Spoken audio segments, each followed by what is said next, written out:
যখন আমরা এখান থেকে ড্রাইভিং শিখে চলে যাব, কিছু করণীয় আছে, এগুলো সবাই মনে রাখবেন। ওখান থেকে হচ্ছে যখন আমি গাড়ি স্টার্ট করে বাহির হব, গাড়ি স্টার্ট করার বাহির হওয়ার আগে আমি গাড়ির 4টা চাকা চেক করব। স্টার্ট করার আগে, ড্রাইভিং সিটে বসার আগে গাড়ির 4 চাকা কি করব, চেক করব, হাওয়া আছে কিনা, বা গাড়ির নিচে কোনো প্রাণী শুয়ে আছে কিনা। আপনি কোনো সময় দেখিয়েন গাড়ির নিচে বিড়াল, কুকুর এগুলো কি শুয়ে থাকে। তো গাড়ি স্টার্ট করার আগে আমি গাড়ির নিচে দেখবো, একটু গাড়ির 4 চাকা কি করব, চেক করব, হাওয়া পর্যাপ্ত পরিমাণ আছে কিনা, চাকাতে হাওয়া পর্যাপ্ত পরিমাণ আছে কিনা।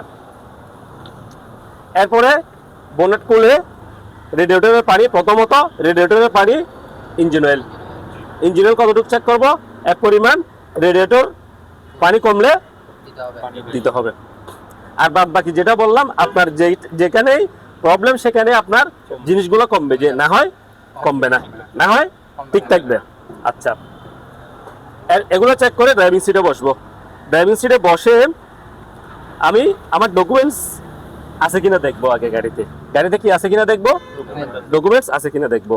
ডকুমেন্টসের মধ্যে এটা হচ্ছে কি, ফিটনেস সনদ, ঠিক আছে। এটা কি ট্যাক্স টোকেন। এদিকে মেয়াদ দেওয়া আছে, এদিকে কি আছে, মেয়াদ দেওয়া আছে। হ্যাঁ, এখানেও কি আছে, মেয়াদ দেওয়া আছে। মেয়াদ আছে কিনা দেখেন তো এগুলোতে। হচ্ছে মেয়াদ 28 পর্যন্ত। 28, এটা 27 জানুয়ারি, তাইলে আছেন। তাহলে কি কি দেখবো, যে ট্যাক্স টোকেন, ফিটনেস সনদ। তৃতীয়ত মালিকানা, গাড়ির, এটা কি, এটা হচ্ছে যে গাড়ির রেজিস্ট্রেশন সনদ, মালিকানা। হ্যাঁ, আরেকটা জিনিস হচ্ছে কি, নিজের ড্রাইভিং লাইসেন্স। আমার লাইসেন্সটা নাও তো। আচ্ছা, তাহলে কি, ড্রাইভিং লাইসেন্স, গাড়ির রেজিস্ট্রেশন, মালিকানা, ফিটনেস সনদ, ট্যাক্স টোকেন, এগুলো আপডেট আছে।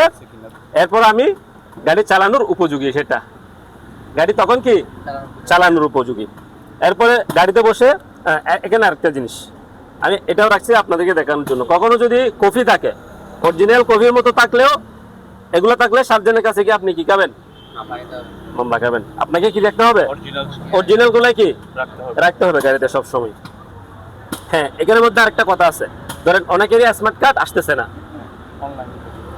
লাইসেন্সের মধ্যে অনেকের কি আসতেছে না, স্মার্ট কার্ড আসতেছে না। তারা কি করবে, তারা অনলাইন কপিটা রাখলে হবে, ওটা সরকার থেকে বলা আছে। অনলাইন কপিটা রাখলে, এই ড্রাইভিং লাইসেন্স যেটা, সেটা রাখলে কি হয়ে যাবে। বাকিগুলো কি অরিজিনাল রাখতে হবে। মনে থাকবে সবার, মালিকানা, ফিটনেস সনদ, ট্যাক্স টোকেন, আপনার ড্রাইভিং লাইসেন্স। কপি রাখলে, হ্যাঁ জানান। ফিটনেস দেখেন না, ফিটনেস এগুলো তো মনে হয় 1 বছরের জন্য জেনে হয় না। ট্যাক্স টোকেন হচ্ছে 1 বছর, এটা 2 বছর। ফিটনেস সনদ হচ্ছে 2 বছর, 26 থেকে 28, 2 বছর। 2 বছর পরে আবার রিনিউ করতে হয় না? হ্যাঁ, আবার রিনিউ করতে হবে আপনাকে। ট্যাক্স টোকেন কি 1 বছর। 1 বছর। বিআরটিতে গিয়ে নিতে হবে না এগুলো? হ্যাঁ, বিআরটিতে গিয়ে আপনার গাড়ি দেখিয়ে তারপরে এগুলো কি করতে হবে, ওরা কি চেক করে তখন? ওরা আপনার ইঞ্জিন ঠিক আছে কিনা চেক করবে, আপনার গাড়ির দেখবে আর কি। বাইকের মধ্যে আবার ফিটনেস নেই, মালিকানা থাকবে আর ট্যাক্স টোকেন থাকবে। ট্যাক্স টোকেনের মধ্যে এটা অনেকে 10 বছরে করে, অনেকে 2 বছরে করে, ঠিক আছে। আর কারের মধ্যে সবসময় কি 1 বছর পর পর আপনাকে কি করতে হবে, ট্যাক্স টোকেন আপডেট করতে হবে। তাহলে আমি সবকিছু চেক করে ড্রাইভিং সিটে বসবো। ড্রাইভিং সিটে বসে প্রথমে সিট অ্যাডজাস্ট করব। প্রথমে কি করব, সিট অ্যাডজাস্ট করব। সিট অ্যাডজাস্ট করে সিট বেল্ট পরে সবকিছু দেখে, লুকিং গ্লাস দেখে, ইন্ডিকেটর দিয়ে গাড়ি স্টার্ট করে আস্তে আস্তে কি করবো, যে বাইরে হবো। আজকের ক্লাস এতটুকুই। শনিবার থেকে যে টাইমে চলে আসবেন, ঠিক আছে।